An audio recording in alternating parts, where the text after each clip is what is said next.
Meus irmãos, a paz do Senhor a todos. Vamos dar continuidade. Hoje, segundo a revista, é a penúltima aula dela, né? Hoje, na revista, é a aula 16. Eu acho que o título é Permanecer Firmes. E aí, na semana que vem, vamos ver como é que Deus vai providenciar. Na semana que vem, possivelmente, o encerramento.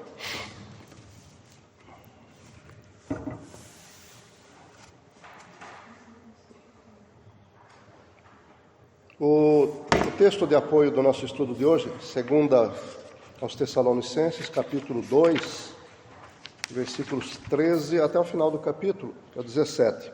Só 5 versículos. O assunto na revista hoje é bastante fluido, simples.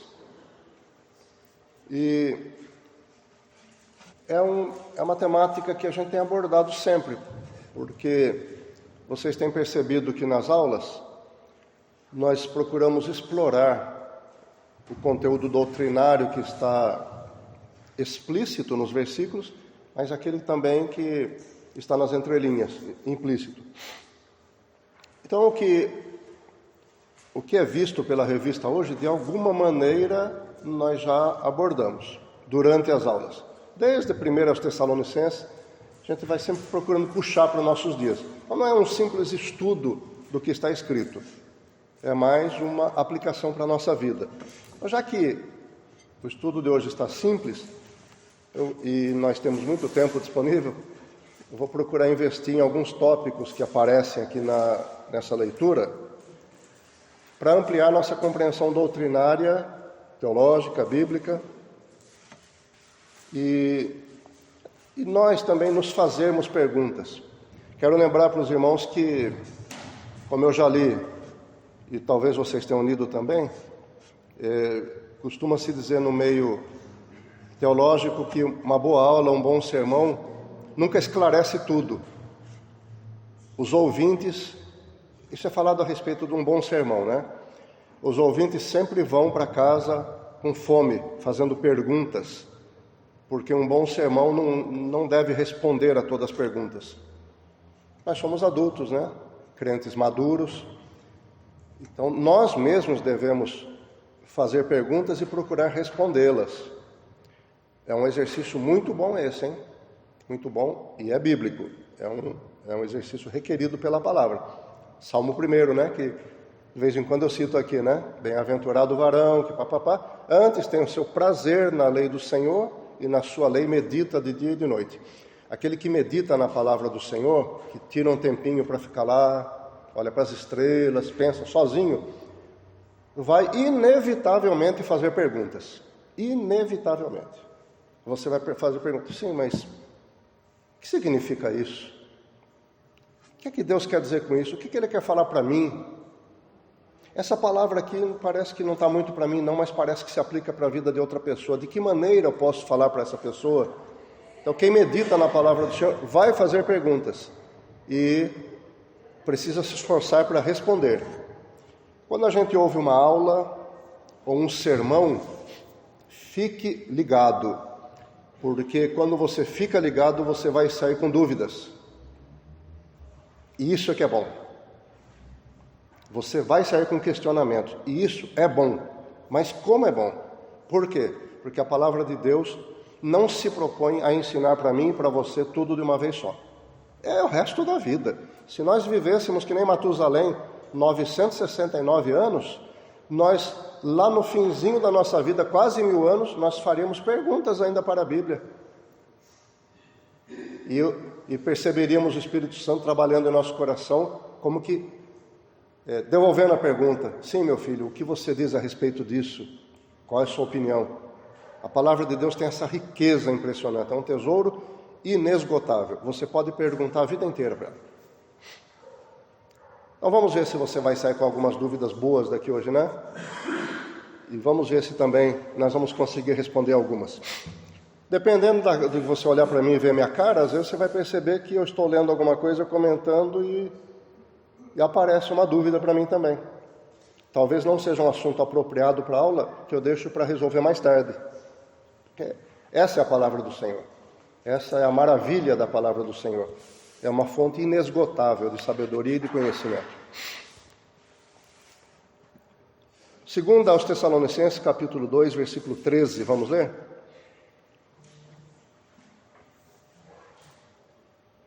Mas nós devemos sempre dar graças a Deus por vós, irmãos, amados do Senhor, porque Deus vos escolheu desde o princípio para a salvação, mediante a santificação do Espírito e a fé na verdade.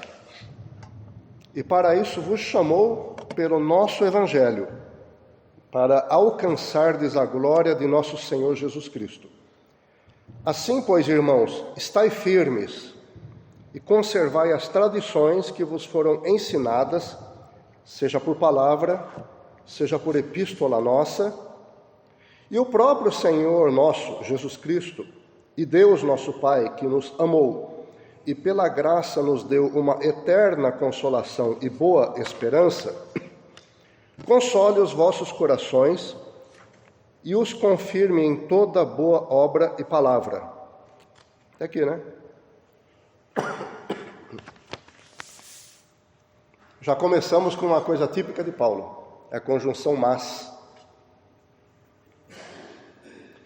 Mas é uma conjunção adversativa, quer dizer, é uma que expressa uma espécie de reviravolta no pensamento, como se invertesse uma ideia. Mas, contudo, todavia, porém, não obstante, são conjunções ou expressões adversativas. E quando Paulo começa com mas nós devemos, ele está contrastando com alguma coisa anterior, né? Como se você dissesse assim: a igreja toda planejou fazer uma viagem missionária para tal lugar, mas eu decidi ficar em Pirassununga para tal coisa. Quer dizer, eu estou apresentando uma ideia oposta àquela que, ou uma ideia diferente àquela que foi apresentada no início da frase. E quando Paulo fala isso, ele está opondo o que ele vai dizer, de certa maneira, ao que ele já disse. O que é que ele está opondo aqui, hein? Aliás, já tem uma pergunta, né? O que é que Paulo está opondo? Não que ele está confrontando, não isso, não que ele esteja querendo desfazer algo que foi dito, não. Mas ele talvez esteja querendo mostrar um cenário diferente daquilo que ele já mostrou. Isso é importante, né? Você veja como é importante a gente analisar as palavras dentro do contexto daquilo que nós estamos lendo. Paulo, até aqui, no versículo 12, estava falando dos ímpios, que não tiveram amor pela verdade. Já no versículo 12 ele diz assim, né? Para que sejam julgados todos os que não creram na verdade, antes tiveram prazer na injustiça. E nos versículos anteriores ele faz assim uma breve descrição de como Deus é justo ao julgar e condenar essas pessoas, né? E para justificar isso com palavras, ele fala que ele caracteriza o mau comportamento dessas pessoas diante da verdade. Ele diz que, versículo 10, engano da injustiça pelo anticristo e Satanás para os que perecem, porque não receberam o amor da verdade para serem salvos. Por isso Deus lhes envia a operação do erro, para que creiam na mentira e para que sejam julgados todos que não creram na verdade. Antes tiveram prazer na injustiça. Mas nós, aí ele começa o assunto, mas nós. Então ele mostra uma ideia bem diferente da situação dos que perecem, dos que são condenados. Ele está falando dos condenados, depois ele vai dizer, mas nós, irmãos. Se ele fosse dizer que nós íamos entrar no mesmo barco, ele poderia dizer, eles que perecem vão ser condenados, e nós vamos seguir o mesmo caminho, papá, se não observarmos a palavra do Senhor. Mas ele quer mostrar uma ideia diferente, não uma ideia complementar. Ele diz, essas pessoas vão ser julgadas e condenadas com toda a justiça por Deus, por causa da maneira como encararam a verdade, sem amor, com desprezo, e tiveram amor pela injustiça. Mas nós devemos sempre dar graças a Deus por vós, irmãos, amados do Senhor, porque Deus vos escolheu. Aí ele passa a descrever o comportamento dos crentes tessalonicenses diante da palavra de Deus.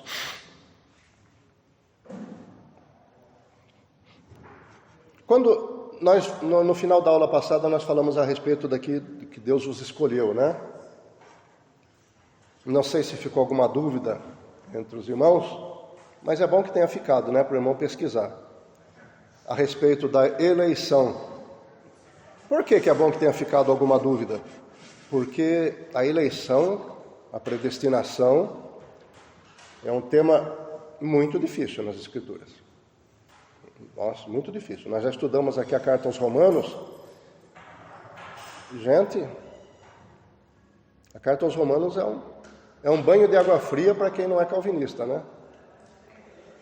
Para quem não acredita na eleição e na predestinação, a carta aos Romanos é um banho de água. Porém, se ela for estudada no contexto bíblico todo, nós vamos perceber que ela não diz aquilo que os calvinistas querem que ela diga. Eu não li o livro todo ainda. Eu falei para vocês que eu tenho um livrão que é mais grosso do que esse aqui, é bem taludo mesmo. É o livro branco que eu tenho na Carta aos Romanos, o título dele. De um erudito, um cabra safo, entendido, estudioso, passou a vida estudando, manja das línguas originais da Bíblia. Ele dedicou a vida a isso. Não é que nem nós não, né, Wellington? A gente dedica um tempinho para o churrasco, vai dar um passeio, vai para a pizzaria. Não, ele dedicou a vida a estudar. Mas ele é calvinista, e ele... Mais não, né? Se ele ouvir isso, ele vai ficar até bravo, né? E ele é calvinista, né? Então, a carta aos Romanos, o comentário que ele escreveu desse tamanho, serve todinho para defender a predestinação e a eleição. E quando você lê Romanos e lê o comentário desse cara, você está a um passo de se tornar calvinista. Você fala, meu Deus, por que eu não acredito nisso? Está tão explicado aqui. Mas vocês lembram do que eu falei na semana passada? Existem grandes verdades nas Escrituras que devem subordinar tudo o que a gente lê. Por exemplo, as aflições, as provações, as lutas, a perseguição do inimigo, a morte que muitos irmãos e irmãs nossas, até crianças, sofreram nas mãos do Império Romano, mortes violentíssimas.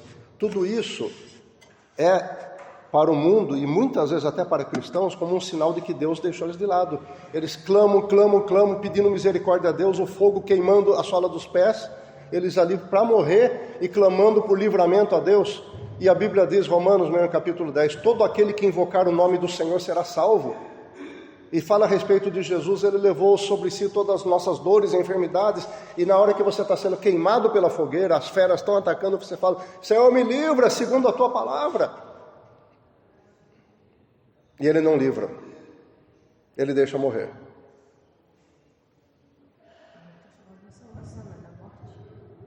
Aí a Natália está dizendo aqui que Jesus não veio para nos livrar da morte física, do sofrimento físico. Ele veio para nos livrar do sofrimento eterno, da morte eterna. Ele veio para salvar nossas almas.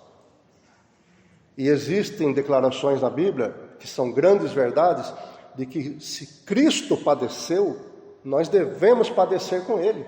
Porque Ele mesmo declarou, se alguém quiser vir após mim, tome a cada dia a sua cruz e siga-me. O que é tomar a cruz a cada dia? É pagar o preço de ser cristão. Ele também declarou para os seus servos, olha, se eles estão fazendo isso comigo, se eles estão me perseguindo, também vão perseguir vocês. Essa é uma grande verdade. Então, todas as outras declarações bíblicas têm que ser subordinadas a ela, não podem desmentir. Então, o cristão não pode se esquecer disso. Está sofrendo? O Senhor pode ouvir e pode livrar do sofrimento físico, da morte, do grande sofrimento de morte, horrível? Pode. Mas ele tem a obrigação bíblica de fazer isso? Ele declarou que vai fazer isso? Algumas pessoas acreditam que sim, e depois podem perder a esperança.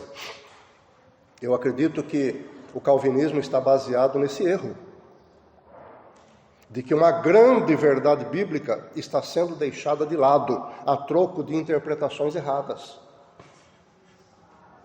Uma grande verdade bíblica que você vê desde o livro de Gênesis é que o ser humano tem o direito de escolher o seu destino eterno, com base na escolha terrena. Eu quero ir para o céu, então necessariamente eu tenho que me vincular a Deus. Ah, não, eu não quero ter vinculação nenhuma com Deus. Pronto, eu já escolhi meu destino condenatório. Já permaneço na condenação. Essa é uma grande verdade. Você vai ler o profeta Ezequiel. O profeta Ezequiel é abundante nessa questão da escolha pessoal, da decisão pessoal. Ele faz diversas declarações que não são da boca dele, né? É Deus falando. Eu já citei na semana passada uma aqui. Vivo eu, diz o Senhor, como não tenho prazer na morte do ímpio, mas que o ímpio se converta e viva. Deus está falando, eu tenho prazer se o ímpio se converter. E depois Jesus disse assim, quando ele conta as parábolas da dracma perdida, da ovelha perdida, do filho pródigo, ele diz, olha, em verdade eu vos digo, estou adaptando a palavra, em que haverá mais alegria nos céus por um pecador que se arrepende do que por 99 justos que não necessitam de arrependimento. Ele fala isso 2 vezes no meio de 3 parábolas curtas. Quando ele fala da parábola das ovelhas, ele fala isso que eu acabei de dizer. Por que vai haver alegria no céu? Se já está previsto, se Deus já predestinou. Olha, está vendo aquele cabra lá? Eu escolhi para salvação. Façam alguma coisa para ele não morrer sem salvação. Vão protegendo ele aí porque eu escolhi, ele vai ser salvo. Façam alguma coisa, se virem os anjos. Aí quando o cara se converte, que festa no céu. Mas já estava predestinado. Então eu entendo desta palavra que a pessoa se converteu, Deus já sabia. Deus sabe de tudo de antemão. Mas existe uma grande festa no céu porque a pessoa tomou a decisão em prol de Deus, de ficar do lado do Senhor.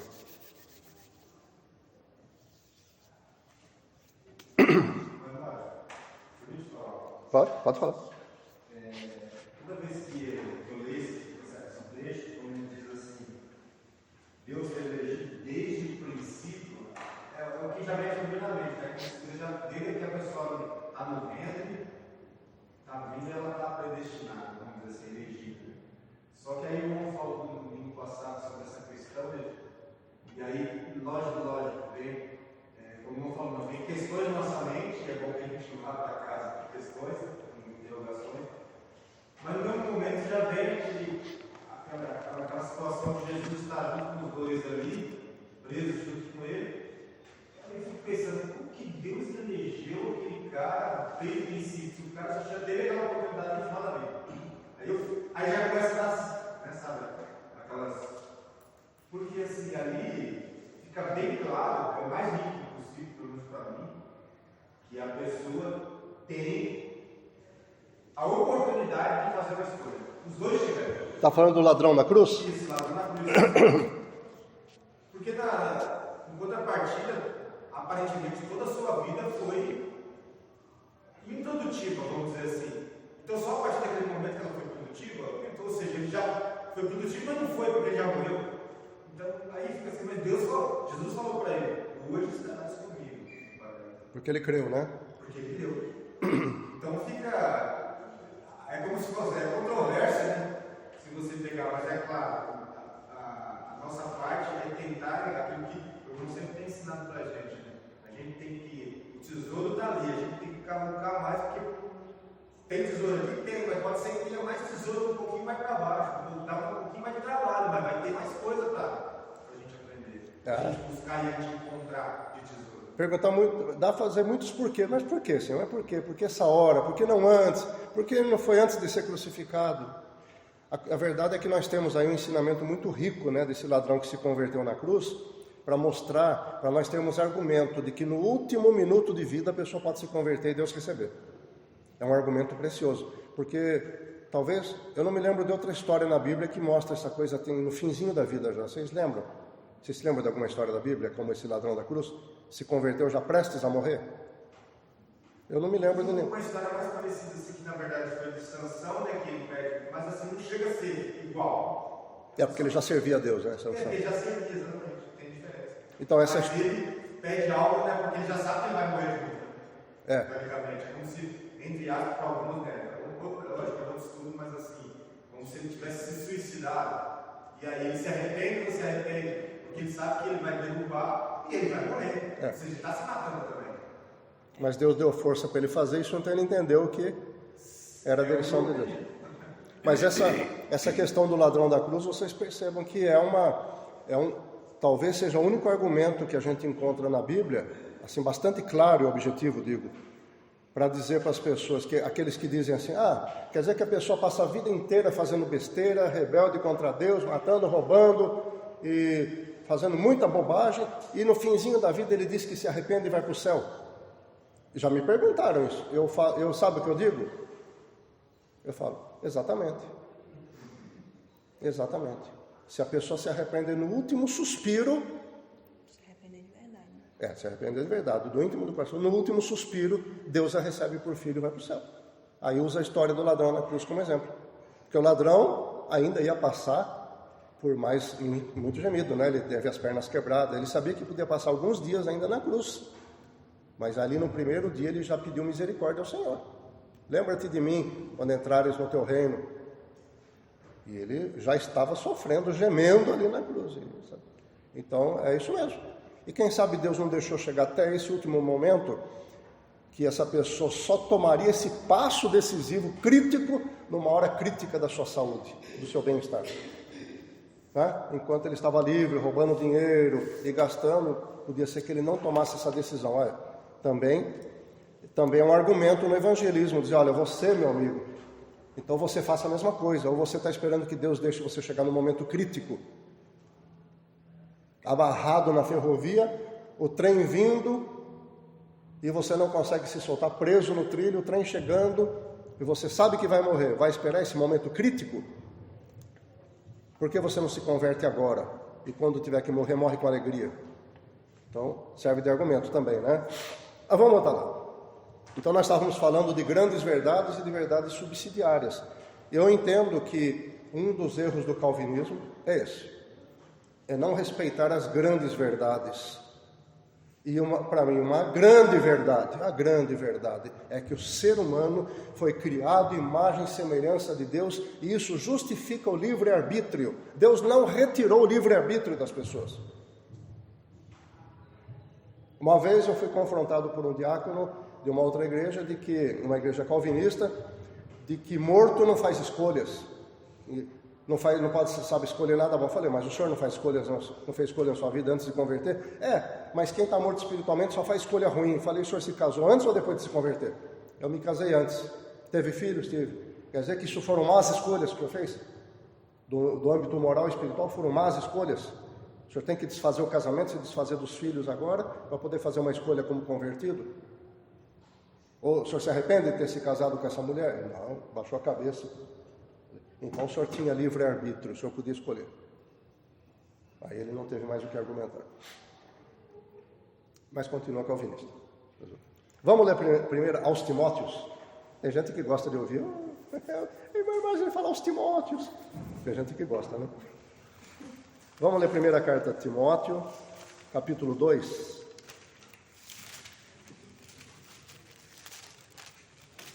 Eu tenho que dar o crédito por essa invenção.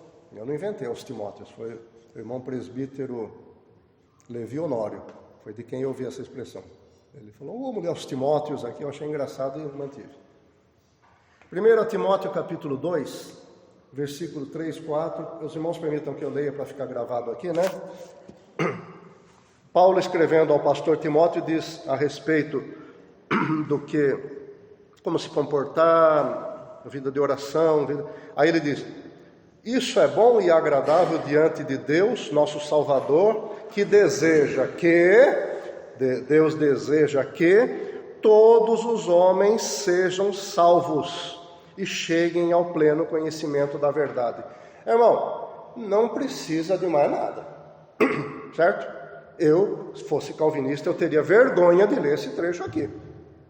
Eu tenho que rebolar a semana inteirinha para procurar uma desculpa para dizer para os meus ouvintes que Deus não quer que todos sejam salvos, se a Bíblia está dizendo que Ele quer que todos sejam salvos. Eu tenho que rebolar para dizer que Deus escolheu quem vai ser salvo quando Ele quer salvar todo mundo. Deus deseja que todos os homens sejam salvos e cheguem ao pleno conhecimento da verdade.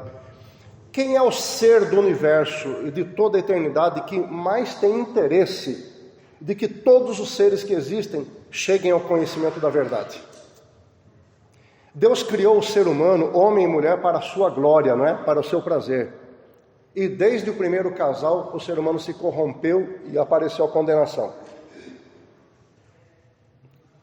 Herdamos o germe do pecado, da rebeldia de Adão, e agora todos nós chegamos a uma hora de decisão em que o livre-arbítrio se pronuncia a favor do erro, nós pecamos e morremos.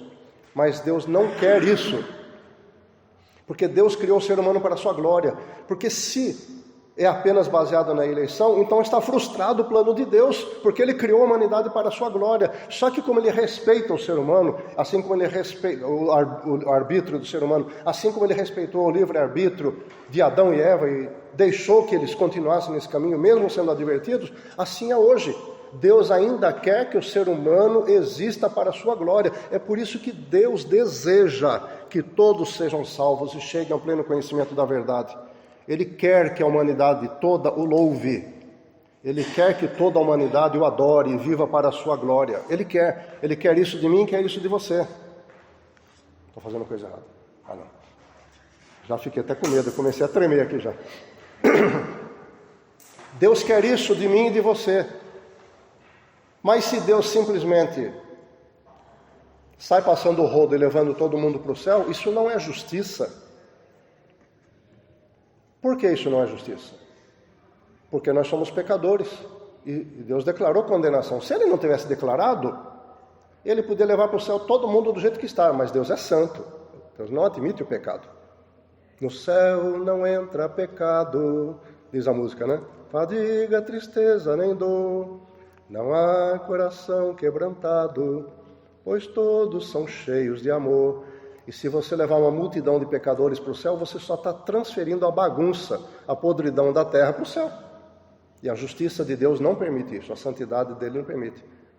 E o ser humano não tem condições de se salvar a si próprio. Já pecou, já morreu.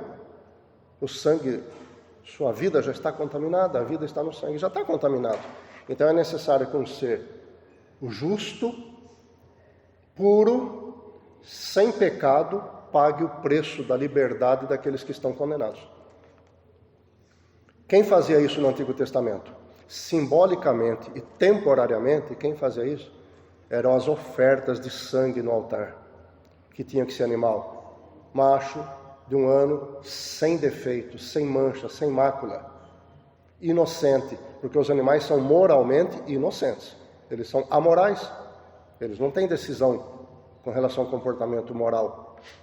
Então, os animais eram oferecidos temporariamente e simbolicamente. Por que temporariamente e simbolicamente? Porque simbolizavam o Cordeiro de Deus que viria, certo? Simbolicamente. E temporariamente porque só era um trabalho temporário que tinha que ser completado pelo Cordeiro de Deus, Jesus Cristo. Quando João viu Jesus vindo para o Rio Jordão, fala: eis o Cordeiro de Deus que tira o pecado do mundo. João entendeu a figura do Antigo Testamento de um cordeiro derramando sangue para tirar o pecado do ser humano. E aquele que estava vindo ali, o Deus Filho, é que ia derramar o sangue dele para abolir todas as ofertas do Antigo Testamento e ele substitui tudo isso. E ser definitivo, como a gente lê na carta aos Hebreus. Deixa eu voltar a reunir as ideias aqui que eu fui afastando e voltando. Bom,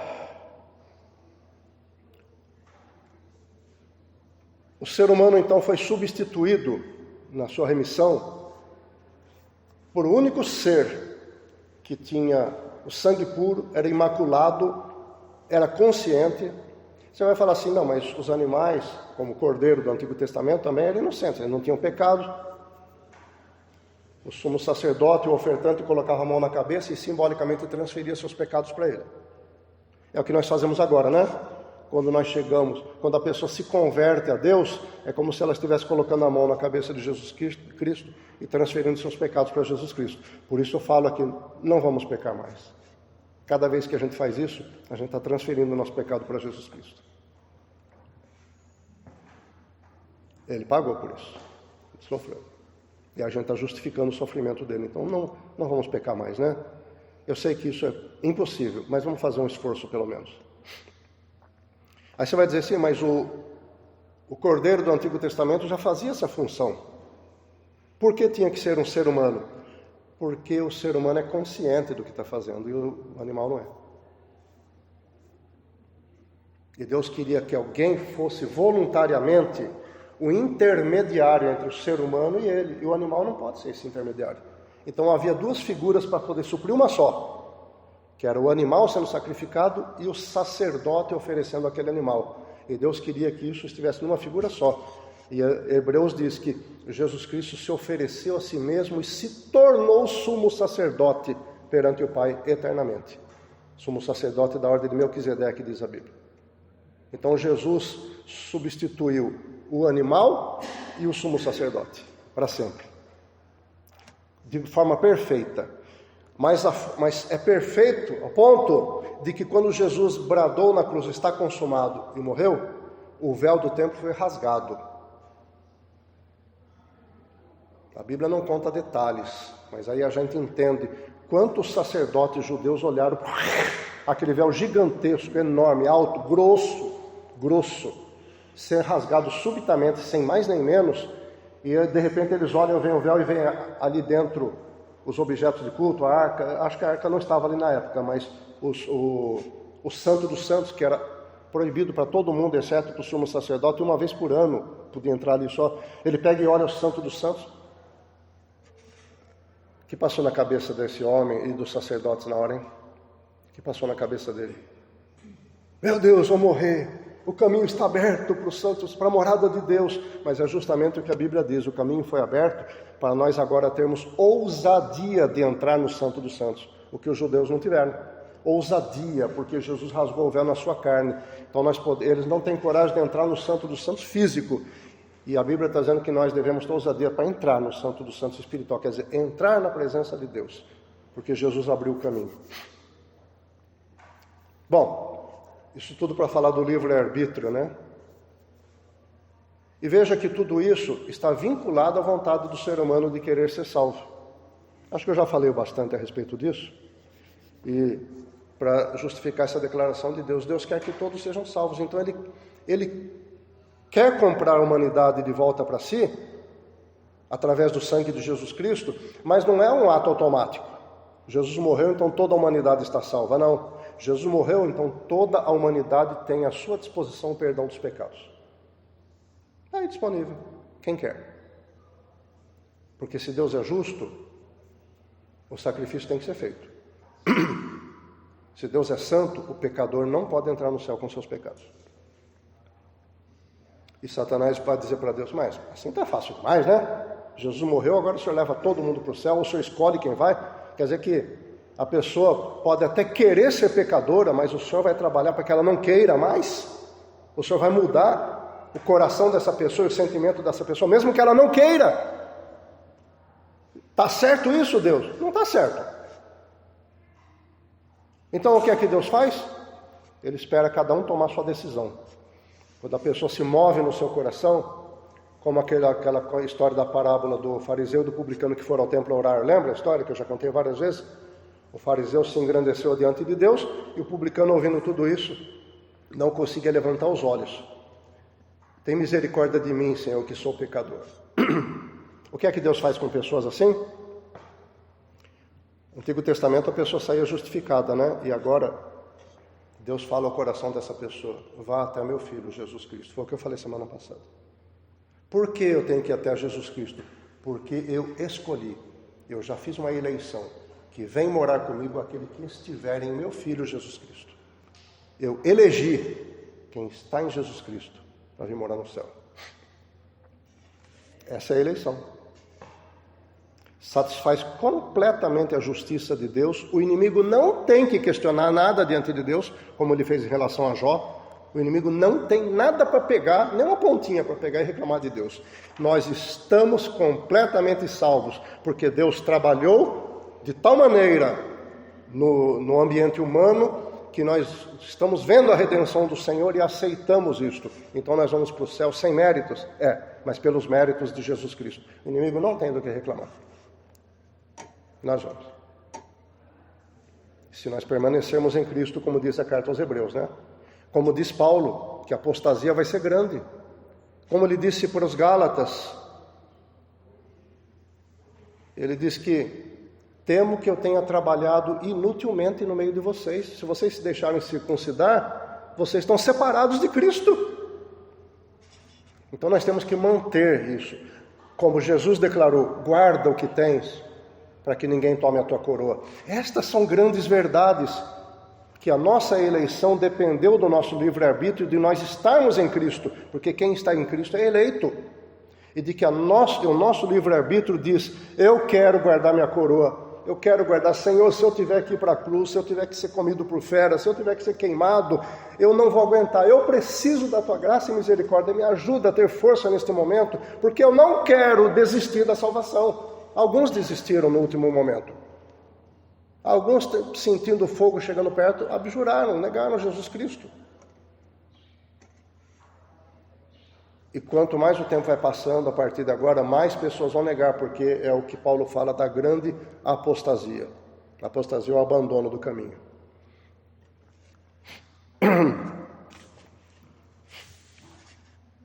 Vamos ler mais uma passagenzinha ilustrativa? 1 de João capítulo 2.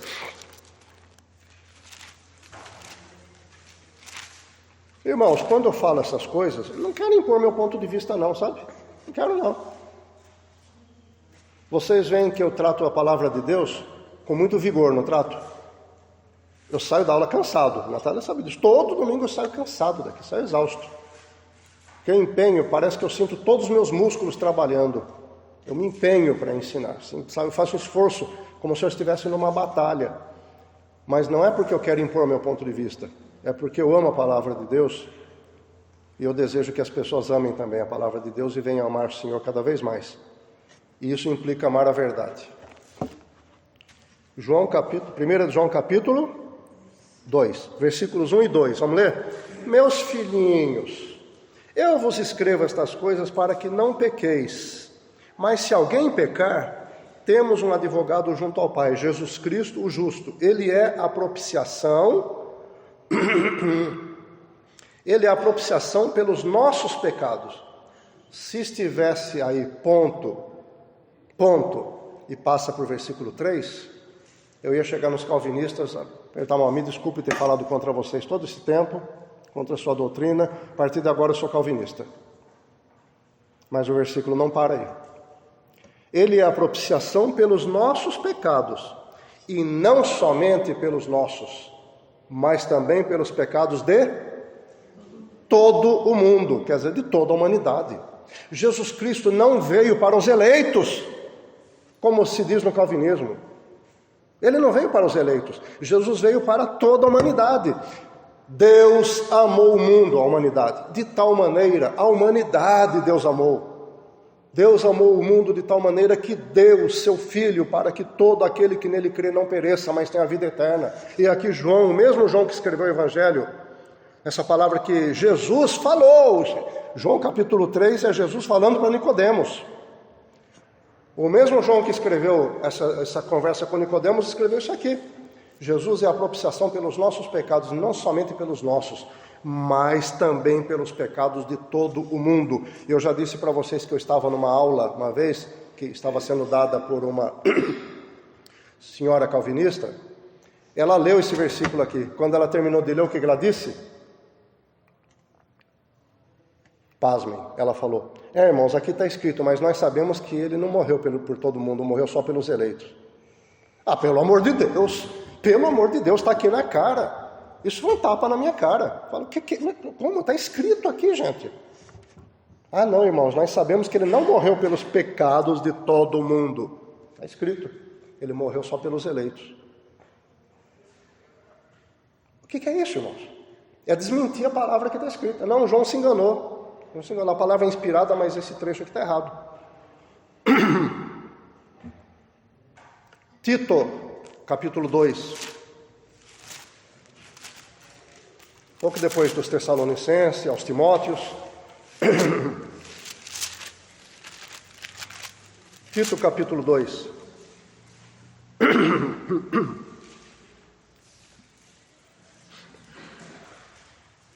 Versículo 11. Paulo escrevendo ao pastor Tito, deve ser da ilha de Creta, eu acho. Porque a graça de Deus se manifestou, trazendo salvação a todos os eleitos. Isso que está escrito na sua Bíblia? O que está escrito aí? Pois a graça de Deus foi revelada e a todos traz salvação. O que está escrito na sua, Wellington? Não está escrito a todos os eleitos, certo? Trazendo salvação a todos. Gente, quantos trechos bíblicos nós temos que ler para nos convencer de que Deus quer salvar todos os seres humanos? Existem igrejas que não pregam o Evangelho, como a Congregação Cristã do Brasil, não pregam o Evangelho. Eles são tão calvinistas, são ultra-calvinistas, que eles acreditam que quem vai ser salvo já foi escolhido por Deus e vai ser levado para dentro da igreja deles.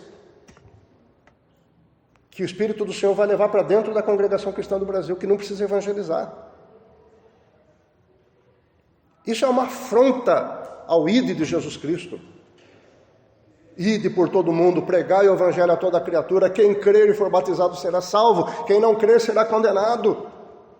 Isso é uma afronta à determinação do Senhor Jesus. E quer dizer que eu fico dentro de uma igreja, fecho as portas, fico ali cantando, a banda maravilhosa tocando, cheio de mulher com véu na cabeça, orando e clamando a Deus. Tudo isso é bonito? É. Mas cadê o trabalho lá fora? Porque uma igreja dentro de 4 paredes não é igreja, é um clube fechado. Se alguém chegar e bater na secretaria, eu queria entrar nesse clube, pode entrar, tudo bem. Mas pode entrar, porque lá fora eu não vou pegar você não. Isso é uma afronta à determinação de Jesus Cristo. Para que serviu o trabalho de Paulo, de Pedro, de Tiago, dos que morreram pela fé porque foram evangelizar em outras culturas? Por que adiantou o trabalho deles? Se Deus vai trazer aquele para dentro da minha igreja, aquele que há de ser salvo? Vocês estão... Olha, eu não vou falar como alguns calvinistas mestres falam, chamando a gente de mentiroso que ensina diferente, de enganador. Eu não vou chamar. Eu não estou dizendo que eles são mentirosos, não estou dizendo que eles não estão servindo a Deus, pelo contrário. Eu tenho livros de calvinistas em casa, ouço sermões maravilhosos, maravilhosos. Não são mentirosos, mas estão equivocados. Alguns deles, inclusive mestres, nos chamam de mentirosos porque estamos ensinando o livre-arbítrio. Mas eu não digo que eles são mentirosos porque estão ensinando a predestinação irrestrita, a eleição, fatalismo. Não. Eles estão equivocados. Vão para o céu? Vão perder a salvação por causa disso? Não, eu não acredito que vão. São fiéis ao Senhor, fazem de todo o coração, mas estão equivocados. Assim como nós também estamos equivocados quando nós achamos que podemos deixar o estudo da palavra de Deus de lado. É um erro grave. Alguns meses atrás, eu estava sentado aqui na frente. Eu não lembro com quem eu falei isso. Foram chamados os aniversariantes do mês anterior para serem cumprimentados aqui, para o pastor orar por eles, e foi apresentada a lista ali. Havia 11 nomes de adultos na lista. Dos 11, um estava na escola dominical.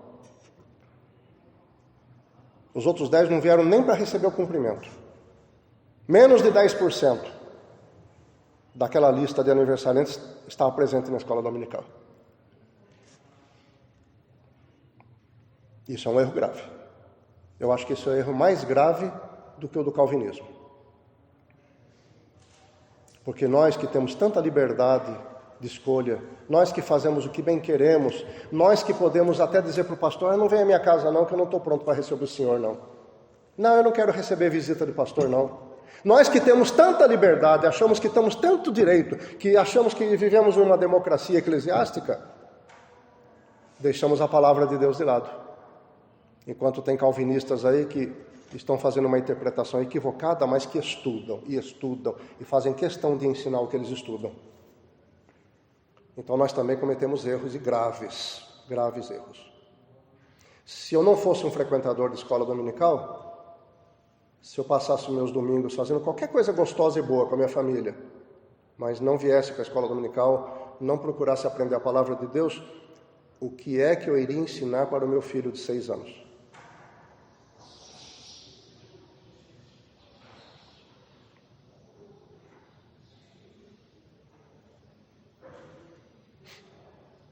Então você vê que equívocos e erros nós também cometemos.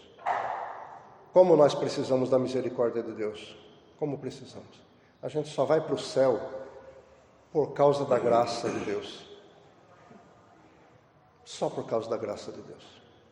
Confie no Senhor Jesus Cristo e faça como o escritor aos Hebreus diz: lance a âncora da sua alma para o seu navio não afundar e não ficar à deriva. Porque se não for pela graça de Deus, se não for pela fé no Senhor Jesus Cristo, a gente não vai para o céu de jeito nenhum, a gente só vai escorregar para o inferno. Mas Ele quer que todos os seres humanos sejam salvos e cheguem ao conhecimento da verdade. Como é que eu vou chegar ao conhecimento da verdade se eu não tenho contato com a verdade?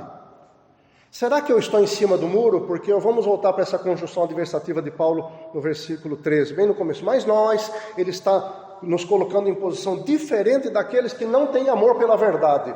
E ele está dizendo, mas nós temos amor pela verdade. Cadê o amor pela verdade, gente? Nós estamos aqui com 10, 12 adultos na escola dominical, numa igreja que tem 40 adultos. Eu posso dizer que toda essa igreja tem amor pela verdade? Eu amo a verdade, eu amo Jesus, eu amo a palavra de Deus, ela é guia para a minha vida, é luz para a minha vida. Hipócrita! Hipócrita! Estaria me comportando como os fariseus do tempo de Jesus, confessando uma coisa que meu coração não pratica.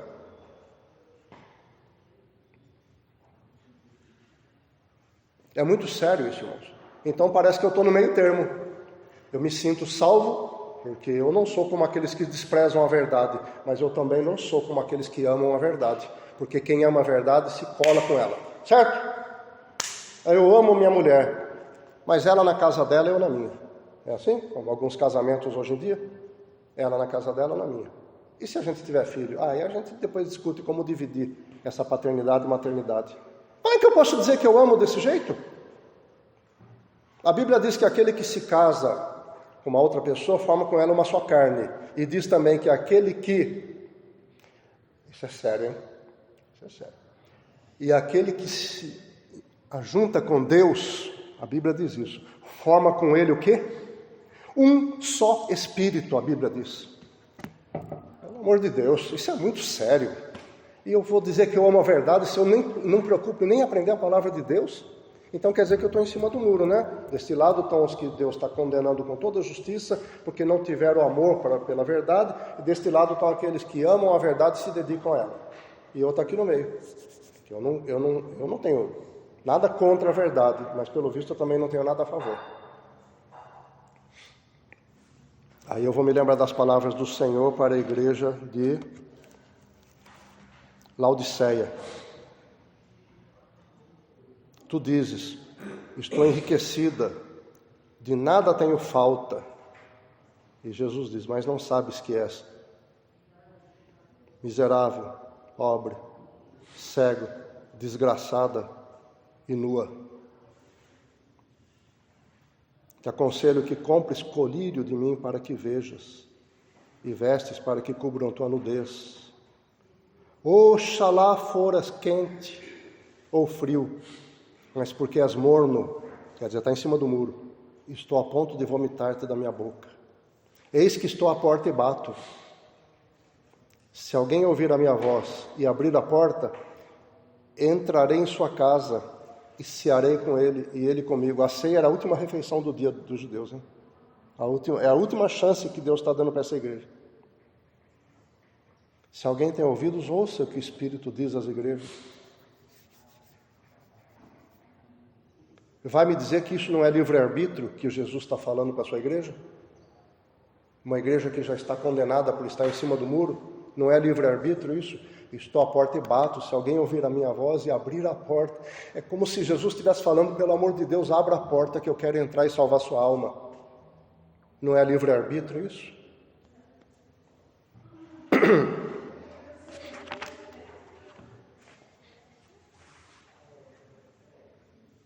Versículo 15. Assim, pois, irmãos, estai firmes. Essa palavra, estejam firmes, irmãos, é para nós hoje também? Ou só para os Tessalonicenses? Quando Paulo diz estejam firmes, o verbo que ele usa aqui, stekete, lembra até estaca, né? É isso mesmo. Quando Paulo fala stackete, adelphoi, quando ele diz isso, irmãos, estejam firmes, adelphoi, stackete, é como se você fincasse uma estaca na terra, um mourão de cerca. O boi pode vir até dar uma cabeçada nele, para não cair, para não sair do lugar. Não é para isso que serve uma cerca?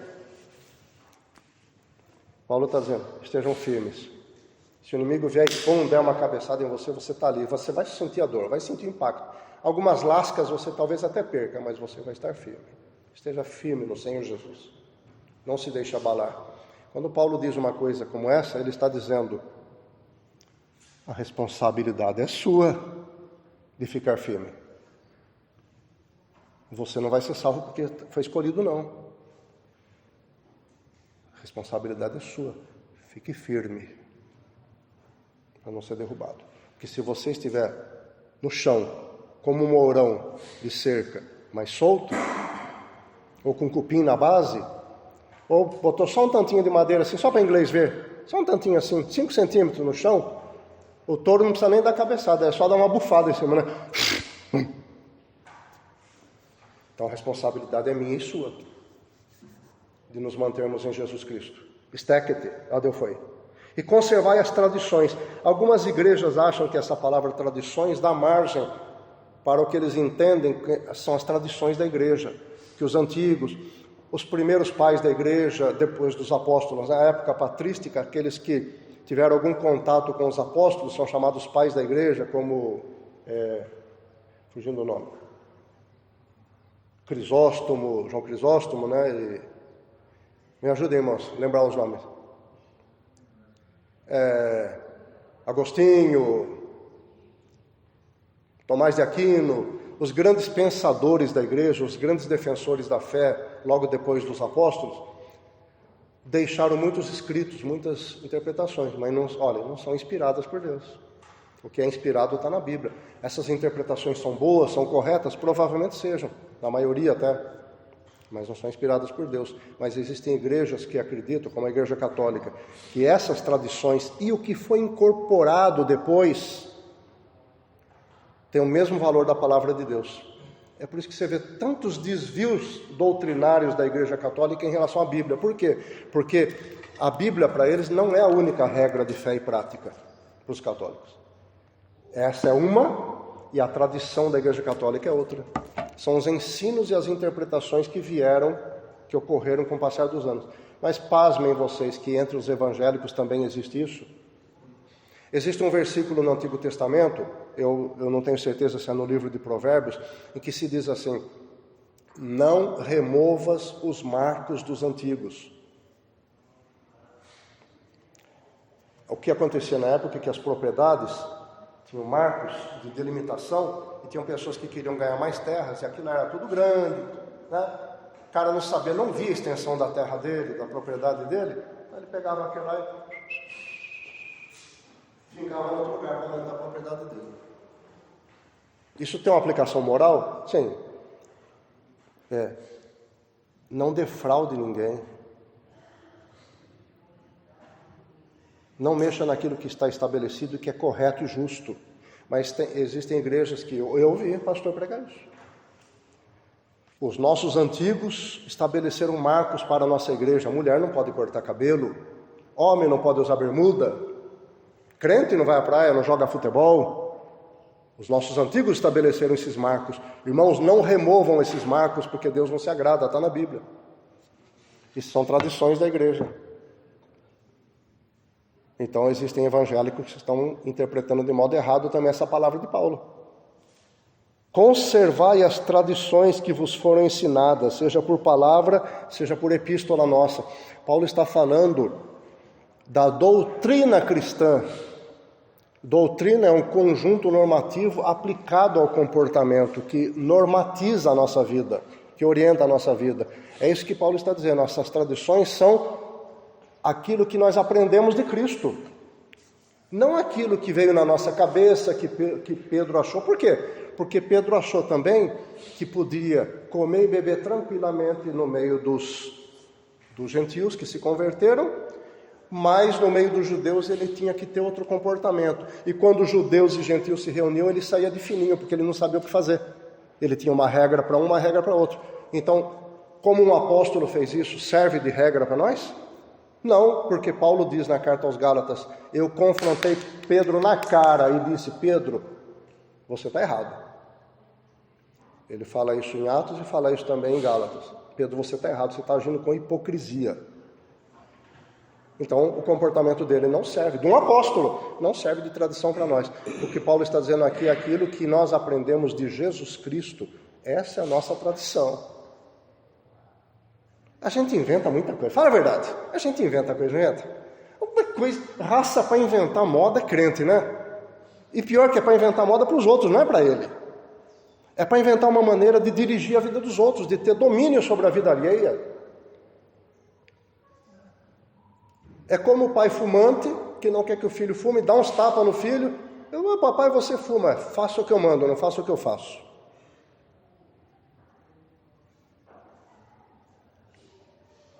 Raça para inventar moda é crente, viu? Pelo amor de Deus.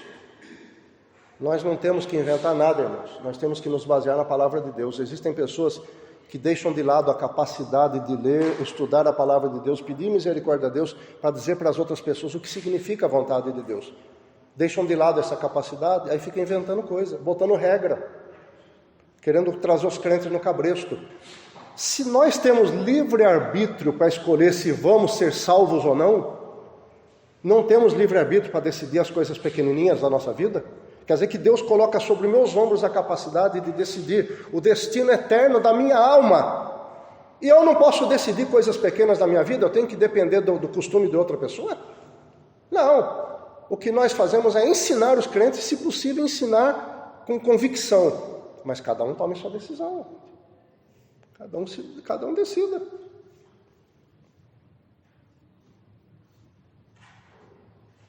Nós não somos donos da vida de ninguém. Agora Jesus Cristo é o dono. Ele diz, meu servo, minha serva, não faça dessa maneira. E eu continuo recalcitrando contra os aguilhões, que nem Paulo, né? Atirando em cima do espeto, do aguilhão, me machucando, mas não querendo obedecer a Deus. O que é que ele vai fazer? Ele vai me deixar me machucar. Até que eu caia na verdade, caia em mim, né? E quem sabe decida obedecer ao Senhor. Versículo 16. E o próprio Senhor nosso, Jesus Cristo, e Deus nosso Pai, que nos amou e pela graça nos deu uma eterna consolação e boa esperança, contrastando com aquilo que ele falou daqueles que não tiveram amor pela verdade, porque eles vão receber eterna condenação, diz Paulo. Nós vamos receber, eles vão receber uma eterna condenação, e ele está dizendo, mas nós vamos receber uma eterna consolação. Então Paulo está mostrando os dois lados da moeda para os crentes, como se dissesse, escolha, meu irmão, tome uma decisão, escolha o que você quer. Quer ficar do lado do engano, não ter amor pela verdade e receber eterna condenação? Uma má esperança, expectativa de coisa ruim? Ou quer se apegar à verdade, se agarrar em Jesus Cristo e não soltar de jeito nenhum, para que você tenha uma eterna consolação e uma boa esperança?